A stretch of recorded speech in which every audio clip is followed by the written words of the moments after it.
بسم اللہ الرحمن الرحیم۔ ہم نے اصول فقہ کا اجرا شروع کیا تھا، تو اصول فقہ کی اجرا کی آج ہماری یہ تیسری قسم ہوگی۔ پہلی ہم نے تقسیم اول میں خاص کا اجرا کیا، اس کے بعد عام کا اجرا کیا۔ آج ہم تیسری قسم جو کہ مشترک ہے اس کی اجرا کریں گے۔ مشترک کی اجرا سے پہلے چند باتوں کا جاننا ضروری ہے تاکہ اجرا کرنے میں ہمارے لیے سہولت ہو۔ پہلی بات یہ ہے کہ ہم مشترک کی تعریف بیان کریں گے، اس کے بعد اسباب الاشتراک بیان کریں گے کہ لفظ مشترک کیوں بن جاتا ہے، لفظ میں جو اشتراک آتا ہے وہ اشتراک کس وجہ سے آتا ہے۔ نمبر 3، مشترک کے بہت سے معنی ہوتے ہیں، 2 سے زیادہ معانی ہوتی ہے۔ ان سارے معانی میں سے کسی ایک معنی کو جو ہم ترجیح دیتے ہیں، ذرائع ترجیح کیا ہے، تو مشترک کی تعریف بیان کریں گے، اسباب الاشتراک بیان کریں گے، ذرائع ترجیح المشترک۔ تو ہم پہلے مشترک کی تعریف کریں گے۔ هو ما اشترک فیہ معان او اسام لا علی سبیل الانتظام، یا هو لفظ وضع لمعنین او اکثر۔ مشترک وہ لفظ ہے جو 2 یا 2 سے زیادہ معانی کے لیے وضع کیا گیا ہو، جیسے لفظ قرو یا لفظ عین یا لفظ مولا۔ لفظ قرو حیض اور طہر دونوں کے لیے وضع ہے۔ اسی طرح لفظ عین متعدد معانی کے لیے آنکھ، پانی، چشمہ، جاسوس، بندی وغیرہ، اور اسی طرح مولا جو ہے اس کے معنی آزاد کرنے والے کی بھی ہے اور آزاد کردہ غلام کے بھی آتا ہے۔ تو یہ ہو گیا مشترک کی تعریف۔ اسباب الاشتراک، دوسری قسم پہ ہم بیان کریں گے اسباب الاشتراک کہ وہ کون سے اسباب ہے جن کی وجہ سے لفظ مشترک بن جاتا ہے، لفظ میں اشتراک آتا ہے۔ تو بڑے جو اسباب ہے وہ کل 5 ہے۔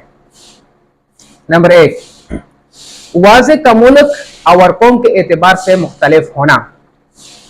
مطلب یہ ہے کہ ایک قوم اور علاقے کے لوگ ایک لفظ کو ایک معنی کے لیے استعمال کریں گے، دوسرے علاقے اور قوم کے لوگ اسی لفظ کو کسی دوسرے معانی میں استعمال کریں گے، تو اس وجہ سے لفظ میں اشتراک آ جاتا ہے۔